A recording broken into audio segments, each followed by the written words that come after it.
Okay, doing one today on the Maco 300. I did a couple on it already when I first got it, and Junky Junker, and then I think I went through it when I was in the process of rebuilding it and showed the insides and all that. Now it's all dressed up, finished off, screwed down. It was a Junky Junker, so we put a cheap overlay over it. Not perfect at all by any means, but it had so many scratches and marks and stuff like that that it came out okay, considering that, we're not a guy who strips them and sands them and finishes them and all that other stuff. So, it still shows its age and some bumps and bruises, but compared to what it looked like before, I did my thing, and I'm not no expert at making them look good. I think I'm the expert at making them work good. So anyway, we did go through it a little bit and cleaned it up, put an overlay on it, did some spray paint over the top. From a distance it looks good, but if you look up close, you can see that it's got, stuff and small rusts underneath the spray paint. That's all over the covers, and it was on the front too, and that's why I put the overlay on it. It's got bumps. If you go up close, I don't want to get my reflection, but you could see stuff all over the place. So, had a hole cut in the cover there. It looked like maybe somebody had tried to install a fan. I don't know. It was just a hole. So I just put a fan cover, not a fan cover to cover up the nasty looking hole on that one. And, that's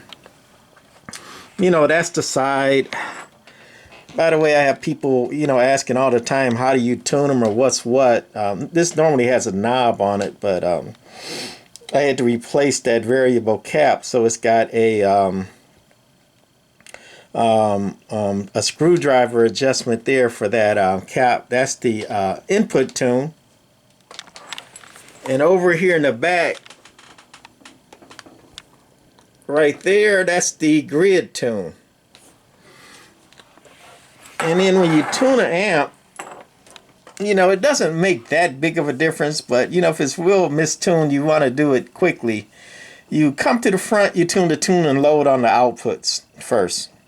You hit them a couple times. When you get them close, don't try to perfect it yet, because you still got more work to do. Always do the tune and load first. Do the tune, then the load, tune and load a few times quickly.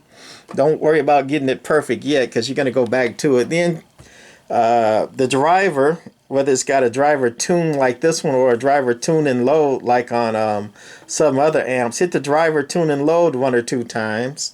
Don't have to be perfect yet, because you're still going to play with it. And you should be getting close by then, and then go and hit the grid tune.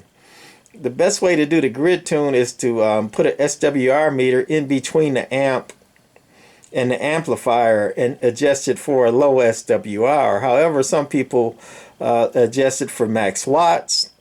Not bad idea, but not the cleanest way to do it. And then there's another way where you can look at your max watts and look at your SWR and try to find a happy medium where the watts go up and the SWR stays low, but it might not give you the best SWR or the top watts, but it'll be a happy medium where the watts shoot up and the SWR is still nice and low. But anyway, hit your grid tune and then come back and do the tune and load, try to get max, hit your driver, get max, and then tune and load, 1 or twice, and that should peak it out. But do it quickly, especially when it's mistuned. Once you're getting close, you're getting good output and you're getting close to finals, you can take your time and peak it up right. But while it's way mistuned, the amp is eating the watts, or the tubes are eating those watts. Those watts are coming back into the tube. So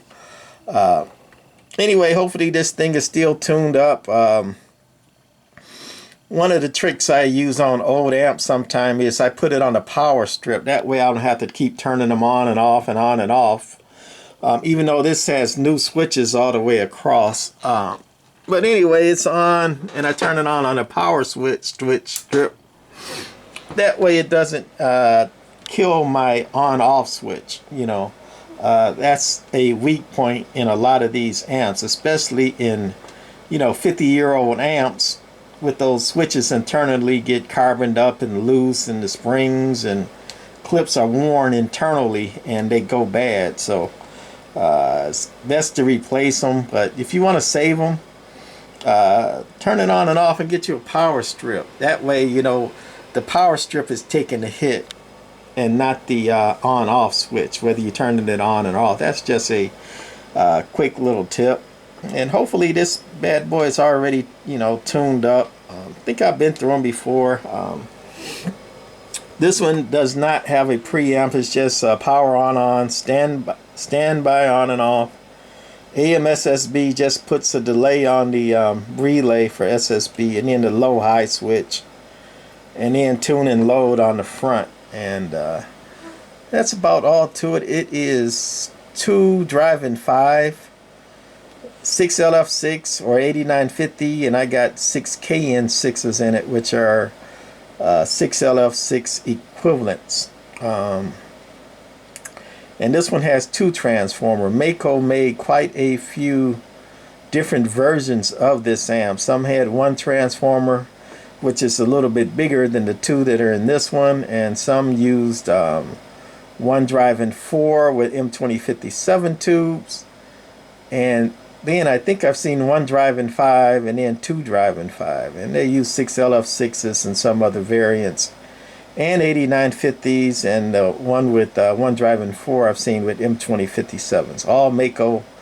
300s, same case, same setup, just, you know, they changed around a few things with the tubes and the transformers and all that. So anyway, it ought to be warmed up enough. And quick key down on the dummy load, mud duck radio, dummy load, not putting anything out over the air, calibrated to a bird, and on the 2000 watt scale, got about 3 watts going into it, swinging to maybe 15 is going into it, and it's dead keying about 180, something like that. Audio, audio, audio, audio. Talking about 360. Hello, hello, hello, hello. And again, that's RMS watts calibrated to a bird. Gonna put it on peak. Audio, audio, audio, audio. A little over 500 peak, maybe 510, 515, something like that. Hello, hello, hello, hello. Audio, audio, audio, audio, audio. On the last video, I think the meter was slamming in the corner, and it was the gimmick. But I had put an extra long gimmick in it so it'll pick up a lot more, because I knew I could shorten it. So since it was slamming in the corner the other time, I just shortened the gimmick so it's not picking it up as much inductance or RF, so it's no longer slamming in the corner. I did that on purpose because it's easier to shorten, a lot harder to lengthen. Anyway, that's going to be it on the old, ugly, beat up, but redone, working good Maco 300, doing what it's supposed to do. Audio, 500 peak, about 300 bird. That's why they call it a Maco 300. No more, no less. Alright, that's it for this one. It's going bye-bye. At least to the closet bye-bye. So, bye-bye.